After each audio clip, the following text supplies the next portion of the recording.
Hey everybody, Sean with the Good Dog with TGD's pop-up Q&A, and this one goes out to Renee Adams. We're popping up, by the way, just from my little extra bedroom, the bike room. Nothing exotic today.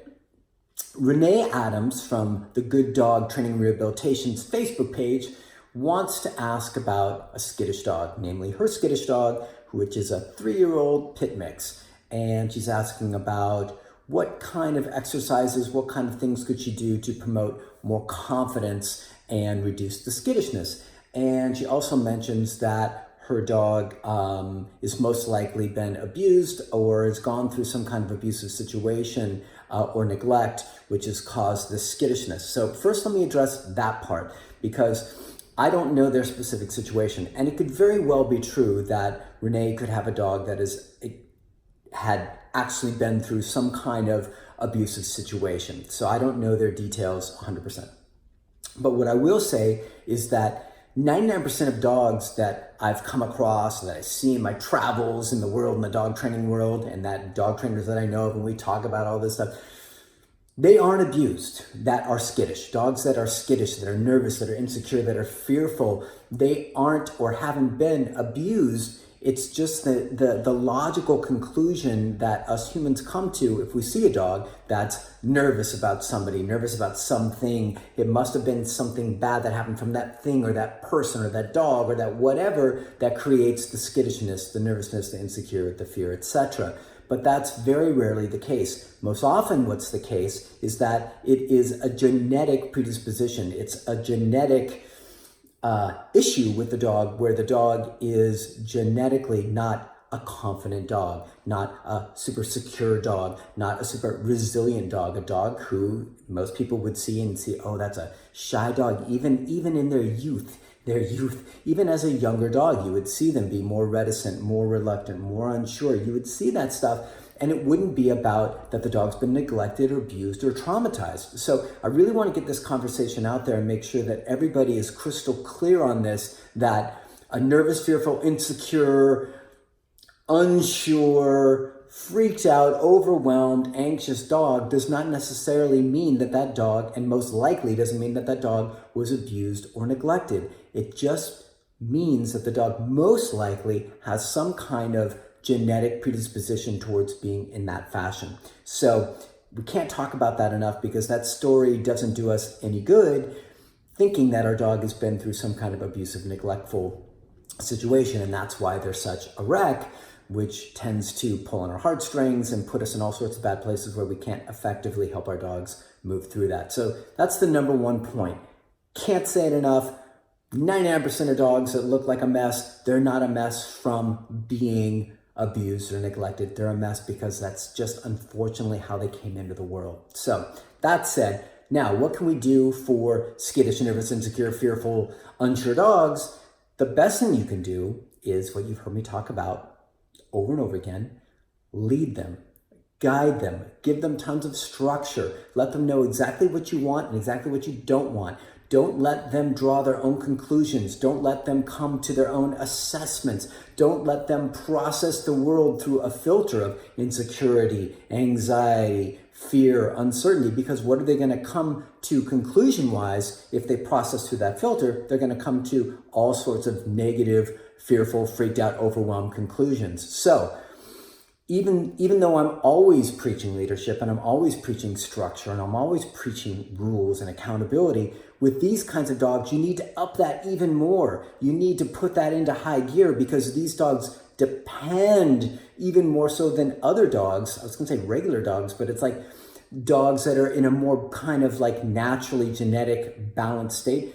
They all need it, but these guys, they need it more. So what we've seen to help these guys at the highest level is listen to the training, listen to us, don't listen to your fear, don't listen to your anxiety, don't listen to your nervousness, don't listen to your uncertainty, don't listen to what your brain is saying, what's over there, what's that, I don't know what to do about this person, I don't know what to do about this dog, I don't know what to do about this bike coming towards me. It's up to you as the owner to guide your dog with no hesitancy, with no guilt, with no reluctance, to help them move through things that trigger fear, that trigger nervousness, that trigger an uncertain, reaction, something like that. It's up to you to say, no, we're just going to bust on through this. And you have to use the right tools that allow you to communicate clearly with your dog in that space, to where you're not dragging them on a flat collar by something, or trying to get them to stay in a position where they're using their physicality to try and push against something because their mental state is so overwhelmed. You need to have the right tools. You need to have the right training foundation in order to leverage the best stuff. So when we get skittish dogs, nervous dogs, fearful dogs, which we do all the time, basically we run them through the same program. We just make sure that we absolutely 1000% are making all of the important decisions for them and giving them tons of guidance, and not leaving them in a gap, in a space where they have to try and draw their own conclusions about this person, this dog, this bike, this skateboard, this truck, this car, this leaf blowing in the wind, whatever it is. It's your job to give your dog a ton of guidance, a ton of leadership, all these rules, and create this framework of very, very, very secure, predictable structure, to where your dog starts to lean on that and listen to that rather than what's going on in their head. That all said, it won't create, most likely, a dog that's 1000% stable, because that's not who they are. But can you get a dog to an incredibly different space? Absolutely. Can you take a dog that's incredibly fearful and just wants to flee and get it to learn how to deal and cope? Absolutely. How much? It's hard to say. It depends on the dog, depends on you, depends on the work you do, but most of all depends on the dog. So a dog that's at like a 10 of fear, anxiety, insecurity, uncertainty, that is going to be an incredibly challenging dog, and you are going to be able to help that dog do better, but most likely you will always see some pretty heavy duty emanations of that state. Now, if your dog's somewhere in the middle, you've got even more room to work with and grow and get the dog into a better space. If it's very light, low stuff, low insecurity, low fear, you can get them really into a good space. But it's not about what the dog has gone through. It's about what you can help the dog go through, as far as leading them to help them get to a space where they learn to cope. And this kind of ties in with what I've said before about socialization and redefining it. And this really does kind of tap in and feed into this, which is about not letting your dog make decisions and assessments about things. It's your job to show them clearly, this is something not to be worried about, but I'm worried. Correction. Don't be worried about it. And everybody that's going to say you're going to create a negative association, you go right ahead and do that. And after you've trained several thousand dogs and done that with those dogs and seen the reaction that's actually come out in a positive direction, I'm just not really willing to entertain that conversation, because I've just seen it work far too often. So, not even going to go down that path. But the upshot is, if you have an insecure, fearful, freaked out, overwhelmed dog, get rid of the story. Most likely it's not true. If it is true, if you've got one of those 1 to 5% of dogs that actually have been through it, it still doesn't help you. The story doesn't help at all. So get rid of the story, jettison the story, and then just lead the crap out of your dog.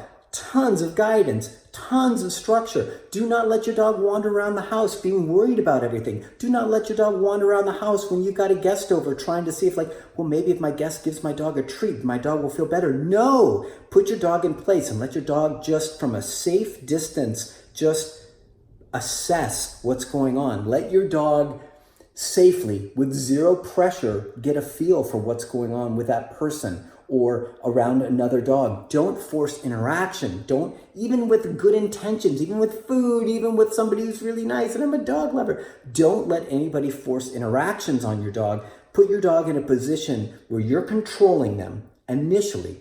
You're controlling them. You're asking for, be right here, don't move, don't bark, don't growl, don't whine, don't do anything, don't flee. Be right here. I'm controlling all of it. I'm going to tell you what's right, what's wrong. And then your dog can develop different feelings about it. And then you can slowly loosen up as your dog improves and as your dog finds its better stability, or the better place it can get to. I hope that helps. It's a whole lot of information, but I got to clock out of here before it hits 10 minutes. So I hope that makes some sense and helps you guys with the nervous, fearful, insecure dogs. Sean the Good Dog, out.